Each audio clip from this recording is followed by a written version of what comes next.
So we're going to look here at knife safety here in our knife skills unit.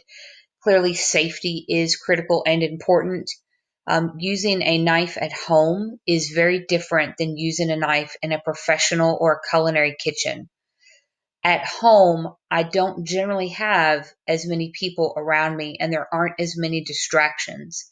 In a professional kitchen or in a classroom kitchen, students or employees often want to have earbuds in and listen to music. They're not always paying attention, they're focused in on their own task, and it is critical to avoid really serious injury or death.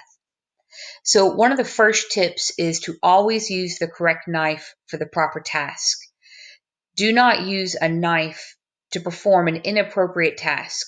So, opening a can or a bottle, pulling staples out of a box, opening a package of cake mix, all of these are inappropriate. You have things like kitchen shears and scissors at your station. Utilize those. Also, it's really important that your knife is always very sharp. So a dull knife will cause more accidents because you are actually pushing on it harder, and a sharp knife is going to do the work for you. When you use a cutting board, you always want to make sure that you have locked it into place. So you want to put a damp towel or a slip mat underneath of it, and that's going to hold that cutting board from sliding and slipping around. So always lock your cutting board down. You can use a damp towel, a damp paper towel, or you can use a rubberized non-slip mat. I buy a big roll of like shelf liner paper made out of rubber at the Dollar Tree, and it works really good. I cut it into pieces and we use them. We even wash them. When they get worn out, we just throw them away because they're super cheap. If I use them, if I use it under a cutting board that I've cut raw chicken or something like that, then a lot of times we just throw it away because they're so cheap. A dry towel is not going to do the same thing that a wet towel does or a damp towel. You also want to make sure that your hands are not slippery. And so for me, I use one hand to hold the knife and one hand to hold the food. And the hand that holds the food, a lot of times I even just use my bench scraper as much as possible to not actually touch the food. It's not as big of a deal when I'm handling vegetables as when I'm handling something like raw chicken. I also keep a dry towel at my station. But if I've washed chicken juice off of my hand or wiped my hands with something that could cross contaminate, I make sure to have a clean towel ready. So for the cutting station, there's a separate video that covers how to mise en place your cutting station, but essentially you're going to need a cutting board. This will protect the knife and the counter, something to lock the board into place, scrap and prep bowls. That keeps your station clean, gives you somewhere to actually put your items so that your cutting board isn't piled up. A bench scraper that keeps your board clean. It picks up food. In my video, I actually demonstrate how I use the bench scraper. A damp towel to wipe off my knife or hands or my station, sanitizer buckets. Between each task and very regularly, I wipe my cutting board, my station, my table, maybe even my knife down with sanitizer. I want to make sure I'm killing pathogens and not cross-contaminating, and I keep all of the sharp knives handy that I'm going to need. So this is kind of an average station here and what it might look like. Some people use a sheet tray. Some people might use a hotel pan for scraps. Some people use prep bowls. It's kind of all up to you.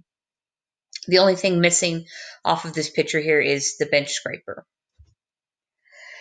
So you really want to be very careful about keeping a knife away from the edge of the counter, as pictured there on the left-hand side. I see students doing this pretty regularly. It's very easy to walk by and knock a knife off of the table. If a knife is falling, jump back and let it fall. Do not try to grab a knife and jump back and make sure your feet are out of the way. This picture there in the center is a real cut, and I have actually been present with someone when this happened to them. They were cutting a birthday cake and they had frosting on their hand that the knife was in, and the knife slipped out of their hand and it went through the top of their shoe. And she had to undergo a couple of surgeries to put the tendons of her feet back together. So Be very careful when it comes to knives on the edge of counters and tables. The most important thing that you will ever learn from me, ever, is how to carry a knife properly through the food lab. You always carry the knife with a firm grip on the handle, and the knife is pointed down and away from your body. When you are at the table, your elbow is bent and you are holding the knife out in front of you. And if you walk through the lab with the knife up and in front of you, then someone could back into it or run into it, and a fatal injury could occur. If you are caught carrying a knife this way, then you are going to be sit down. You are out of the kitchen for the day. And if you do this repeatedly and this is an issue for you, then you can be removed from my class or you will completely lose lab privileges. Because when I'm talking about a serious injury, I am talking about a potentially gruesome and possibly fatal injury that could occur because you were carrying the knife improperly. So, of all of the things that you learn from me in my class, this is the one thing I do not play with. Not at all, not ever. Very serious. The most serious of anything safety wise in my culinary kitchen. In the You'll have a link to these here, these videos on how to sharpen the knives. We've kind of covered that already. There are also separate lessons on how to properly hold and use the chef's knives. You will also have a link to this PowerPoint with those. And so gripping and holding the knife properly is really important for safety. So you've got the first grip there where you're only gripping the handle, you don't have control. The pointer grip in the middle, you don't have control. And so you want to pinch on the bolster and wrap your hands around that blade. So this photograph here with this lady, she does not have control over her knife. And she is also not holding her guiding hand on the food in the proper position to protect her fingers. So the guiding hand is the non-dominant hand, and that is the hand that holds the food. And you want to make sure that you curl your fingers and your thumb back, and this is referred to as the claw.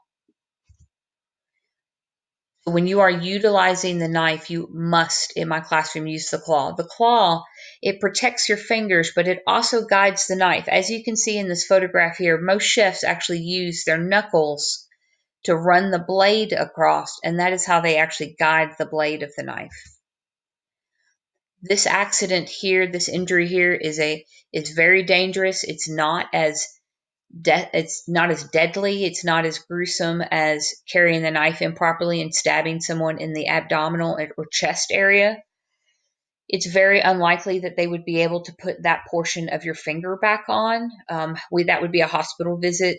You're not going to die. It's going to be very painful. It's going to feel pretty bad, and you're very likely to have a messed up finger for the rest of your life, including pretty much losing that fingernail. So utilize the claw, or this is a danger that you could have, and it's not professional. It's gruesome. It's dangerous. So utilize the claw technique. You'll have access to that video. Make sure that you are cutting away from the body very slowly. Make sure you're paying attention. Your hands are dry. You are not distracted and looking at your friends when you are using a knife. So paying attention, and that would pretty much keep any accidents from occurring. Also for cross-contamination, as far as safety goes, make sure that you are using separate boards. Don't cut something like raw chicken or meat and then use the same cutting board without washing it, sanitizing it, or for fresh vegetables and things. So either use different cutting boards or sanitize things. So cutting board safety and sanitization, I have a couple of separate videos on how to properly care for your cutting boards. It's important to make sure that you do not put them wet, laying face down. We have some stands in the classroom that keep them upright so they dry on both sides, because they can get moldy and really gross. And just making sure that you're sanitizing them and cleaning them properly. A little lemon juice and baking soda is maybe some salt is the best way to clean a cutting board. You can do it with bleach, but personally, I just prefer a more natural way, and the lemon juice and the baking soda really get down in the grooves, and it takes all the stains and the gross stuff out. When you wash a knife, don't ever put it in the dishwasher. Don't ever put it down in soapy water. Make sure that you have a good hold on it. You want to dry the knives really well, and you always want to wash them from the spine down. Don't ever wash them from the blade up, just like getting food off of them. Spine down, not blade up. We always store our knives properly, either in a knife block or in a designated area. We do not put knives in the kitchen drawers. Um, you don't want the knives rattling around. It's bad for the knives, and you could reach in there and you could cut your finger.